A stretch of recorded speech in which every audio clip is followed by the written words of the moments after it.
Mwenye kupatia uhai ni nani? Allah. Na mwenye kufisha ni nani? Allah. Kwa hivyo mtu akikutishia nitakuua, mwambie siku zangu ziko katika mikono ya nani? Na umri wangu katika mikono ya nani? Almumit, anayefisha. Almuhyi almumit. Kwa hivyo bika nahya wa bika namut. Lakini ikiwa asubuhi utasema wa ilaika nushur, wa ilaika nushur, na pia tutakuwa ni wenye kufufuliwa turudi kwako, wa ilaika nushur. Kwa nini wa ilaika nushur? Kwa sababu ikifika asubuhi wa ilaika nushur, kwa sababu ni Allah subhanahu wa ta'ala kama vile alivyotupatia uhai baada ya kulala, kwa sababu tumetoka kulala. Na mtu amelala, ikiwa mtu akiwa amelala ni kana kwamba amekufa. Allah subhanahu wa ta'ala asema mmoja wetu akilala ni mauti, lakini mauti ndogo. Allah asema Allahu yatawaffa al-anfusa hina mautiha wallati lam tamut fi manamiha fayumsiku allati qada 'alayha al-maut wa yursilu al-ukhra ila ajalin musamma. Allah asema Allahu yatawaffa al-anfusa hina mautiha, ni Allah mwenye kufisha nafsi wakati wake ikifika. Wallati lam tamut fi manamiha, na kuna wengine ambao wanaokufa katika usingizi. Wangapi ambao walilala usiku, asubuhi hawakuamka? Wangapi ambao walipolala roho zao zilipochukuliwa hazikurudishwa? Kwa hivyo mmoja wetu akilala alale katika hali ya khair, amtubia Allah, amombe Allah msamaha, asome adhkar, kwa sababu ukifa tutasema bismika Allahumma amutu wa ahya. Wakufa, ukienda kulala umeenda kufa. Sasa Allah yuachukua roho yako, lakini haichukuliwi 100% kama mtu aliyekufa. Baadhi itaachwa na baadhi itachukuliwa. Sasa katika hali kama hiyo, kuna watu ambao katika hali ya usingizi kilichobakia katika roho yao inachukuliwa, hawarudishiwi.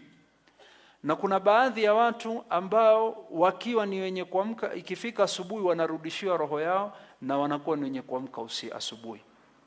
Hasa kwa sababu tumeamka kutoka asubuhi, na pia twasema wa ilaika nushur, kama vile tukiwa kaburini, kama vile tulivyoamka kutoka usingizi, na Allah pia atatuamsha kutoka kaburini kufufuliwa. Ndiyo ikaja munasaba wa ilaika an-nushur. Ama jioni mmoja wetu asema Allahumma bika amsayna wa bika asbahna wa bika nahya wa bika namut wa ilaika al-masir. Mshajua tofauti, huku ni an-nushur na huku ni al-masir. Ahsant. Dhikri ya tano. الذكر الخامس. حسب. نعم. نعم تفضل. اللهم أنت ربي لا إله إلا أنت خلقتني وأنا عبدك وأنا على عهدك ووعدك ما استطعت أعوذ بك من شر ما صنعت أبوء لك بنعمتك علي وأبوء بذنبي فاغفر لي فإنه لا يغفر الذنوب إلا أنت. طيب, hii ni dhikri ya tano kulingana na mwandishi, na dhikri hii nitachukua muda nifafanue. Kuna siri kubwa katika hii dhikri. Allah subhanahu wa ta'ala tunapomkosea apenda tumuombe msamaha, na Mwenyezi Mungu hafaidiki kukutia wewe motoni. Mwenyezi Mungu hafaidiki kukuingiza wewe motoni, haina faida kwa Mwenyezi Mungu. Allah subhanahu wa ta'ala auliza katika Qur'ani, yasema ma yaf'alu Allahu bi'adhabikum in shakartum wa amantum. Allah sema Mwenyezi Mungu ana haja gani na kuingiza nyinyi ndani ya adhabu ikiwa mtamshukuru na kumwamini? Allah does not benefit kukuingiza wewe motoni na adhabu. Hakuna namna Mwenyezi Mungu afaidika. Na hii ni katika rahma yake. Ndio maana mmoja wetu akifanya makosa, Mwenyezi Mungu hamhukumu moja kwa moja kuingia motoni. Mwenyezi Mungu ampatia sababu ya kusamehewa madhambi zake. Allah yupenda kutusamehe madhambi zetu, na kila mmoja lazima amuombe Allah msamaha ikiwa wataka kuepukana na adhabu yake na ghadhabu yake. Yani duniani Allah kuneemesha, baada ya kukuneemesha kisha neema zake utumie vibaya na umkosee, na uende ukatumia hizi neema kwa njia ambayo Allah haridhi. Macho yako watumia vibaya, ulimi wako watumia vibaya, masikizi yako watumia vibaya, mkono wako watumia vibaya. Kisha baada ya kutumia vibaya, Allah akwambia, madamu umefanya makosa, niko tayari kukusamehe. Mimi sina faida kukuingiza motoni, niombe msamaha. Na katika kuomba msamaha imekuja mbinu tofauti tofauti. Astaghfirullah, astaghfirullah alazim, astaghfirullah alazim wa atubu ilayhi. Yote. Lakini hakuna njia bora ya kumomba msamaha Allah kama kusoma hii dhikr ama hii dua. Kwa mtu yote aliyefanya makosa na yataka kumomba Allah msamaha, hii ndo dua hujulikana kama sayyidul istighfar. Na ushahidi ipo katika hadithi ya Shaddad ibn Aus radhiyallahu anhu عن النبي صلى الله عليه وسلم قال سيد الاستغفار. سيد بمعنى kiongozi, kiongozi sio? Hasa الاستغفار pia iko na top, the best way kumomba Allah msamaha. Asema Rasul sallallahu alaihi wasallam kwa maneno yake, hadithi ya Shaddad ibn Aus, sayyidul istighfar an taqul Allahumma anta rabbi, Mola, ya Allah, anta rabbi, wewe ni Mola wangu, la ilaha illa anta, hakuna mwingine anastahili kuabudiwa isipokuwa wewe, khalaqtani, umeniumba ya Allah, wa ana abduk, na mimi ni mja wako, wa ana ala ahdika wa wa'dika mastata'tu, na mimi nitachunga ahadi niliyoweka baina mimi na wewe kadri ya uwezo wangu, a'udhu bika min sharri ma sana'tu, na kuomba unilinde na makosa niliyoyafanya, abu laka bi ni'matika alayhi, nakiri zile neema ulizonipatia, wa abu laka bi dhanbi, na nakiri makosa yangu, faghfir li, nisamehe ya Allah, fa innahu la yaghfiru dhunuba illa anta, kwa hakika hakuna mwingine aweza kusamehe madhambi yangu, aweza kunisamehe madhambi yangu kando na wewe, sina mwingine. Hii dua ni dua ajib. Asema Rasul sallallahu alaihi wasallam, man qalaha fi an-nahari muqinan biha, anaisema asubuhi au mchana ili hali ana yaqeen na hii dua na maneno ana yaqeen, basi asema sallallahu alaihi wasallam, man qalaha min an-nahari muqinan biha famata min yawmihi qabla an yumsi fahuwa min ahli al-janna. Yeyote atakayeomba dua hii kwa yaqini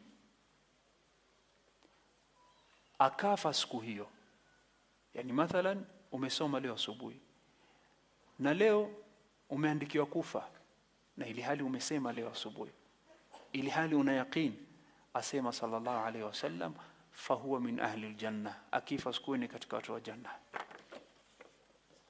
Kisha akasema sallallahu alaihi wasallam, man qalaha min al-layl, na anaisema usiku, wa huwa muqinun biha, na akasema usiku ili hali ana yaqini na siku hii, ana yaqini na maneno haya, na yomomba Allah msamaha, famata qabla an yusbih, kabla ijafika asubuhi, usiku akafa, fahuwa min ahli aljanna, fahuwa min ahli aljanna. Sasa mmeona, maadamu Rasul asema tuseme asubuhi na tuseme jioni, kumaanisha imeingia katika adhkaru sabah na adhkaru almasa. Nafikiri mmefahamu, sio? Hasa nataka kidogo nichukue muda nifafanue hii dhikr kwa sababu ni ajib. Mwanzo imeitwa sayyid al-istighfar, na katika lugha ya Kiarabu as-sayyid fi kalam al-arab yuqalu li rais, kiongozi, na nani ndio huitwa sayyid. Ndio maana mathalan ukienda baadhi ya nchi, mathalan Masr ni nchi ya Kiarabu, wakiwa ni wenye kuzungumza na rais wanasema sayyid al-rais, sayyid al-rais. Kiongozi Sayyid Abdul Fattah Sisi wanasema sayyid al-rais Abdul Fattah Sisi. Sasa na kama ni mfalme wanasema jalalatul malik, jalalatul malik, katika uslubu na mbinu ya lugha ya Kiarabu. Hasa sayyid ni kiongozi. Sasa Rasul sallallahu alaihi wasallam asema katika istighfar zilizokuja tofauti na mbinu zake, kiongozi ama iliyokuwa juu zaidi ni hii ambaye amesema aliyotufundisha. Allahumma anta rabbi la ilaha illa ant khalaqtani wa ana abduk. Hapa mja yotaka kumwomba msamaha, lakini kabla hajasema astaghfirullah yuko mnyenyekevu kwa Allah, very humble to Allah. Wasema Allahumma anta rabbi, ya Allah wewe ndo mlezi wangu, mola wangu, la ilaha illa anta, sina mola mwingine isipokuwa wewe. Yani kabla hujamwomba Allah msamaha waanza utangulizi, wasema Allahumma anta rabbi, mola wewe ndo mlezi wangu, la ilaha illa anta, sina mwingine wa kuabudiwa, sina mola mwingine na hakuna mwingine anayestahili kuabudiwa, sina Mungu mwingine isipokuwa wewe. Khalaqtani, umeniumba mimi, wa ana abduk, na mimi ni mja wako. Hasa Allah waanza kumwomba msamaha, lakini umeanza na utangulizi huo. Kisha baada hapo, baada kuleta utangulizi huo, wasema wa ana ala ahdika wa wa'dika mastata'tu. Wasema mimi niko katika ahadi nilioweka. Ahadi gani mtu aliweka? Kuna ahadi umemwekea iliyoko baina wewe na Mwenyezi Mungu? Naam, iko. Na leo nitawapa faida. Kwa wale wanaojua itakuwa ni makumbusho, na wasiojua itakuwa ni elimu wamepata. Je, mwajua ya kwamba Allah alipomuumba baba yetu Adam, Mwenyezi Mungu alitukusanya sisi roho zetu zote, sote tukachukua ahadi na Allah. Mimi sikumbuki, wewe hukumbuki, lakini Allah yutukumbusha katika Qur'ani, na Mwenyezi Mungu ni mkweli katika maneno yake. Waman astaqu minallahi qila waman astaqu minallahi haditha. Na Qur'ani imekuja kutukumbusha mambo ambayo hatuyajui au mambo ambayo tumeyasahau. Hasa Allah katika suratul A'raf, Mwenyezi Mungu asema wa idh akhadha rabbuka min bani adama min dhuhurihim dhurriyyatahum wa ashhadahum ala anfusihim alastu birabbikum qalu bala shahidna an taqulu yawm alqiyamati inna kunna an hadha ghafilin. Allah akumbusha wa idh akhadha rabbuka min bani adam, wakati Allah alichukua ahadi kutoka wanadamu sote. Allah alichukua ahadi sote, mu'minuhum wa kafiruhum, wa ashhadahum ala anfusihim. Mwenyezi Mungu achukue, nyinyi kuweni shahidi. Alastu bi rabbikum, Allah akatuuliza, si mimi mola wenu? Allah alituuliza sote. Qalu bala shahidna, tukasema ya Rabbi tumekuwa ni mashahidi. Na sisi hii ndo ahadi na kusudiwa ya kwamba tulimtambua Allah kama mola wetu. Kando na kumtambua Allah kama mola wetu, tukachukua ahadi ya kwamba tutakuwa ni wenye kumtii na hatumuasi. Nafikiri tumefahamiana. Sasa ukisema huku wa ana ala ahdika wa wa'dika mastata'at, na mimi niko tayari kuchunga ahadi niliweka baina mimi na wewe kadri ya uwezo wangu. Kwa nini wasema kadri ya uwezo wako? Kwa sababu umefanya makosa, kumaanisha umeshindwa kutimiza ahadi.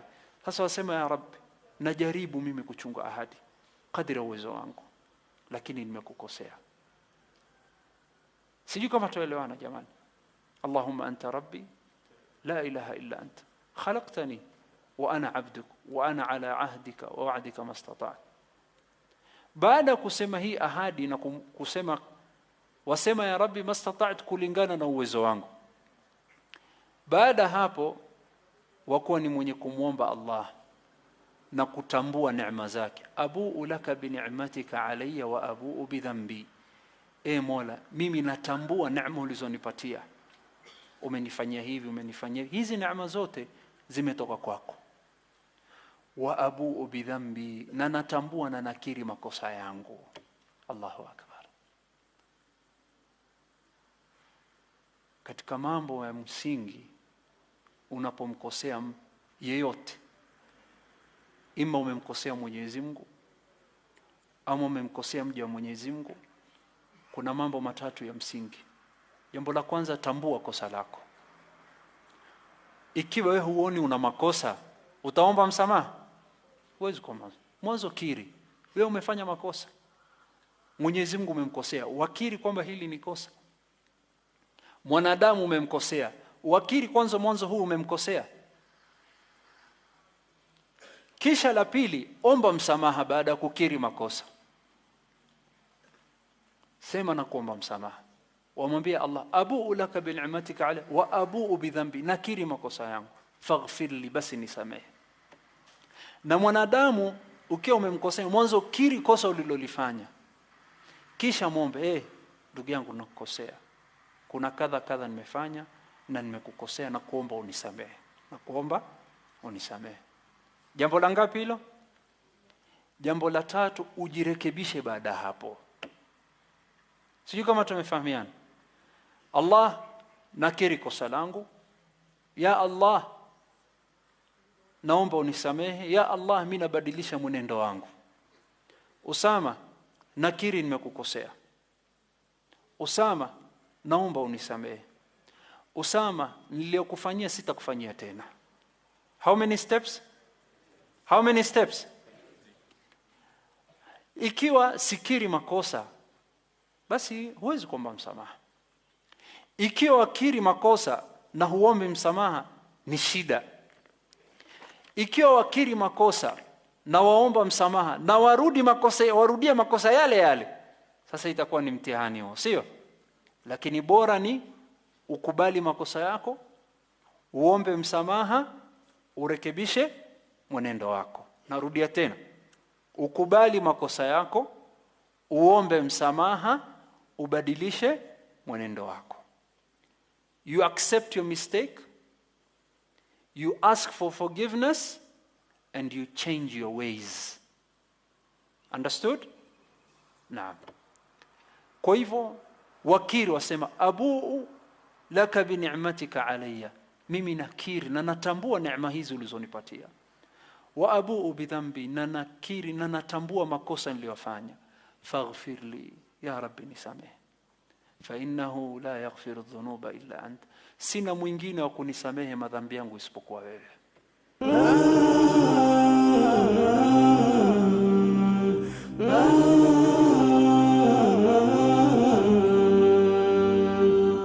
Al Hajar TV, mwangaza kwa umma.